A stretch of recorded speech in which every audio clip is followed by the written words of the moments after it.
Oh,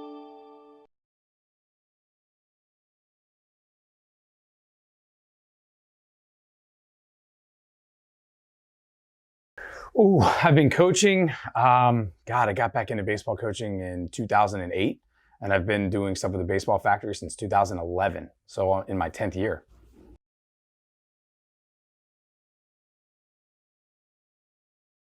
You know, we have a hard time trying to sort through all the information that hitters are given these days, and cause and effect. What types of hitting are we teaching? Right. When we started thinking about all of this, there's rotational ways and linear with teachings and things like that. But we wanted to try to find a way to become to take a more individualistic approach to it, to where each kid, we could try to dive into what each kid could do. So I think when we found the KVS and when we discovered it, it was our ability to kind of see how the swing worked for each individual player.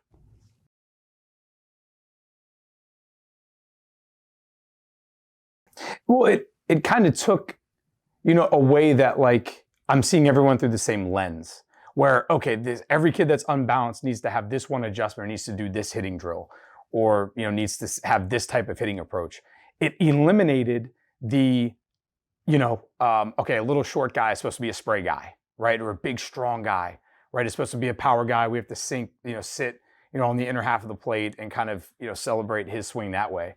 What it's been enabled me to do is just to really take each kid as an individual, separate it out to say this really works and this doesn't work, to where we have some of those flexible, smaller athletes that are showcasing some of the same, tools and strengths of some of those big, strong guys, and vice versa. So we can create a plan for each individual player. It's enabled me to kind of, look deeper and not judge a book by its cover with all of our players.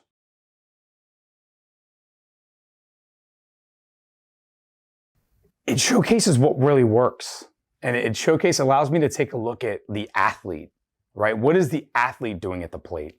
Not the hitter, right? Not his hands aren't in the right place, therefore we're going to ding him, right? Or his feet aren't as wide as we think they should be, so we're going to ding him, or we're going to, praise him for whatever reason.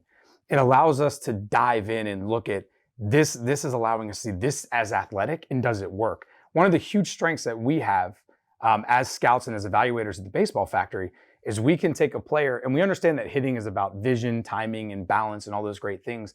But at every step of the setup, the load, the launch process, we get to ask, is it athletic and does it work? And what 3D has taught me, it explains why certain players just get the job done, and why it might not look pretty, but it allows me to focus on, okay, this is working.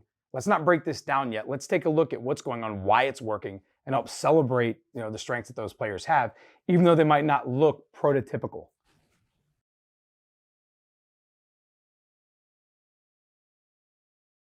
Again, we want to take everything to a cause and effect, right? Relationship with player development. We do it in school, right? You study what's on a test, you study, you get that test, you get your grade back, you reassess a training program, right? Or your study habits, and you kind of attack it again, right? It's why people take SAT prep courses, things like that. Here, we're able to now take a look at what the player is doing really, really well and go through our normal evaluation process, then shift gears to kind of that, tech cage, and, put them on things like the K-Vest, to dive into the cause of what's going on, right? Beyond just ball tracking, right? We know that an exit velo is doing this, or the ball's doing this, ball's doing that. We know that there are metrics that players have to make it to the next level. Be a collegiate guy, professional guy, big leaguer, to just make their high school baseball team. There needs to be some athleticism, and there are some metrics that most players have to hit. We can take the cause and say, hey, this is why, there's an impingement in the hip, or we're not rotating enough, or, you're not shifting your weight in the proper place in just your setup, to kind of help those outcomes and grow those outcomes. We're now able to, not allowed, to take that entire approach holistically for each individual athlete and help get each one to those metrics to try and develop them into the best player they can be.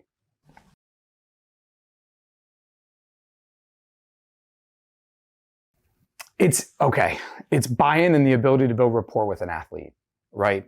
Being a high school football player myself, I understand the power of video, right? And, you go back, the eye and the sky don't lie, per se, right?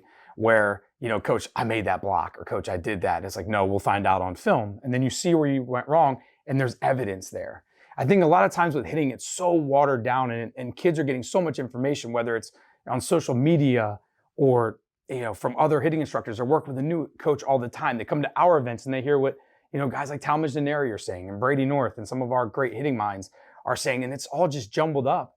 And this is gives me the opportunity to take all of this information, say, this is what is happening with your body. It's what it's doing to build that buy-in. And again, like you said, the best race car drivers need great race cars, right? The best race car in the world can't win a race if there's no one there to drive it and drive it efficiently, right? So I think that the biggest thing that it's enabling us to do is build rapport with the athlete to show them, hey, this is where we need you to be or would like you to be, and you're going to start to see some growth here.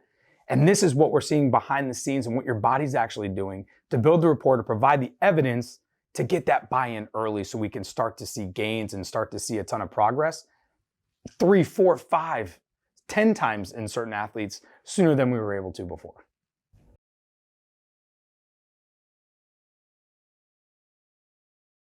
%. When you get all this stuff out of the way, from the get-go, you can build that rapport that I mentioned before. And also just, you start to see the gains and you're more efficient and you're building a better athlete and a more healthy person, a healthy human being.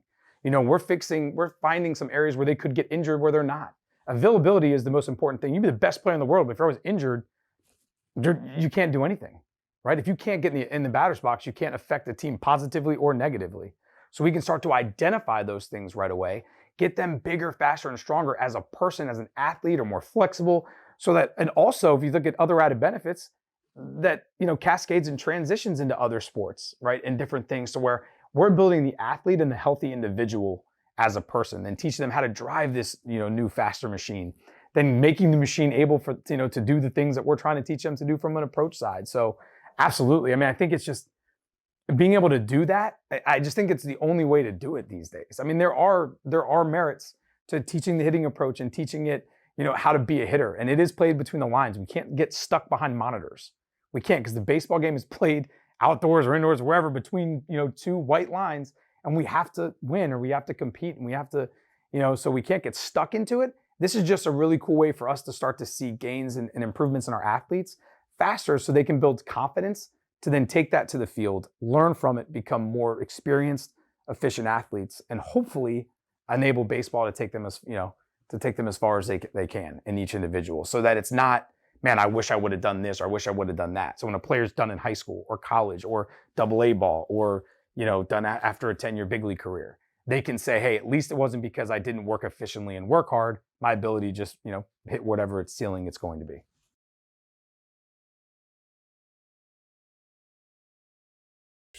I think it's how we plan on delivering the information to athletes. We can see the largest growth in young high school players, obviously, like who can really understand. For those players at Little League, we really want them to understand some of the nuances of baseball, right? How to run in a straight line, what to, kind of a hitting approach. We want to develop those things because they're not even remotely close to their adult body yet, right? To sit here and say a 10-year-old is this amazing athlete, amazing player, I think is doing a disservice, and it's something that's plaguing our sport, right, in a whole. That kid's not even close to puberty. He's not even close to his adult body. So these concepts, we want them to have fun. Our job is retention, right? And we want them to know how to bunt, slide, handle the barrel, understand balance, just understand it and run in a straight line, and we're winning there. I think when it gets to the high school level, we see some of our largest improvements from players of all levels. Some of the best players in the world, when you give them that little bit of extra information that kind of sets them on that trajectory, could be the difference between first round money, third round money, a big leaguer, right? But even the player what really has that goal to set to make the varsity high school baseball team, right? And they're looking at a JV player and they're okay, can take this information. We can see immediate results just by getting something to click in their mind and feeling it. What the K-Vest does and what we utilize it for here at the Baseball Factory is to simply create feel, right? I'm not sitting behind a monitor the entire time saying, this is your number, let's do this to fix it. It's let's feel it. Let's feel it. Let's build the confidence. And we're starting to see that in the high school level player up to that collegiate level. They're getting the most gains out of it because a lot of times this is new information and new feelings for them where they're seeing outcome growth right away and they get immediate buy-in and they're in, right? Where it might help, a first round draft pick a little bit, just get over the hump because they already have the rest of it. They were fortunate. Then you have some other players that it hits a light bulb and we just see, a massive rise.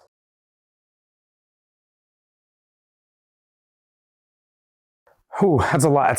That's a great question. It's a lot to deal with because selfishly, the KVS has helped me become a better hitting coach, right? I thought I knew a lot, right? Because you're getting information passed down from great minds, right? I mentioned them before: Talmadge Naneri, Brady North, Corey DeHaan, Kevin Riggs, and these amazing hitting people that I've talked to and learned from, right? From an approach perspective, what they teach players. But what the vest does, when you go through like the certification process and the learning process of it, right, enables you to, again, not put every kid into the same box. It forces you to look at a player and say, this is who you are, and we're going to build this program for you. And when you do that repetitively over the course of time, we've done this with hundreds of athletes, right? Probably close to thousands. And it just gives you that feel that I look at things a little differently now, right? I can look at a player and say, and not right away. The biggest difference for me, and what most coaches are going to get out of this, is right away, I'm not looking for the things to fix. I'm looking for the things that player is doing really, really well first. Like, ooh, that ball's jumping right now. Why is that jumping? Because I know it looks a little funky, but before I write down on a report, struggles with this, he's killing it right now with this. And why is that? It gives me that knowledge and that confidence as a coach to look at each kid individually without the vest, right? And then with the vest coming into here, it allows me to create a sustainable environment, right? With COVID and with all these different things, a sustainable environment where I can teach virtually, right? And when you go through that system and working with KMOTION, teaching us how to use biomarkers and things like that on video, my video breakdowns are different, right? It's just kind of anything you could possibly think of to improve your game, I guess, as a hitting coach, it can allow for. It's the ability to grow your business, the ability to, become a better hitting coach, the ability to learn more, the ability to help your players faster, and the ability to kind of be pandemic proof in a way. Like, I'll say it, if you can use it and you can utilize this and become better virtually, you can get that rapport and that buy-in right away. You don't have to sit on a Zoom call for an hour and 15 minutes. You can get right to work and start to plan your work more efficiently.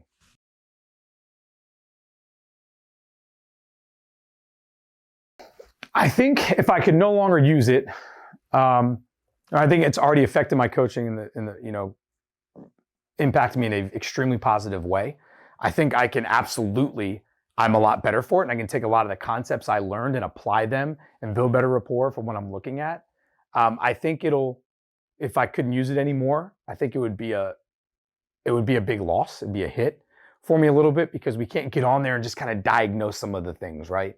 Utilizing a movement screen and what I've learned from the K-Vest, yes, it's better. Everything's better. But with the vest, it just gives me that extra layer of protection, right? That extra layer of security to say, everything I saw, I was right, wrong, indifferent. I think that the knowledge itself makes me significantly better as a hitting coach, and it helps our brand significantly. But without it, it wouldn't be that. It would suck, to be completely honest with you. It would be tough, but we're much better for it. So we'd be able to deliver higher, levels of service to our athletes and higher levels of coaching because of it.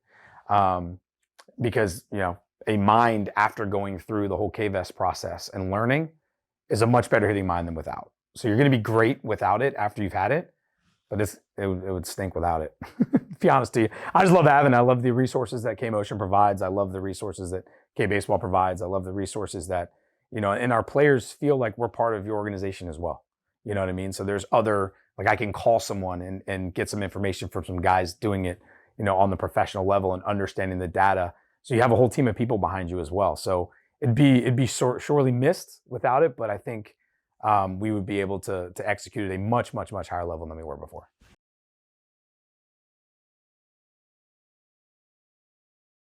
The Baseball Factory being such a big organization, you can go to baseballfactory.com, take a look at our events, or you can just hit me up, on Instagram, Twitter. We'll put it all here in the video. If you want to direct message me or direct, get with me, I will more than happy push you around to push you to the right person to get you signed up for one of our events and start with our national tryout tour. You can find all that information on baseballfactory.com, or you can message me or hit me up or message the Baseball Factory's Instagram, at Baseball Factory, or anything like that for those questions as well. But there's a lot of different ways to go about it. You can just search Baseball Factory in anything and find your way into our midst, and then get you out here and get you better, get you healthier, and get you more confident, and get you on your way.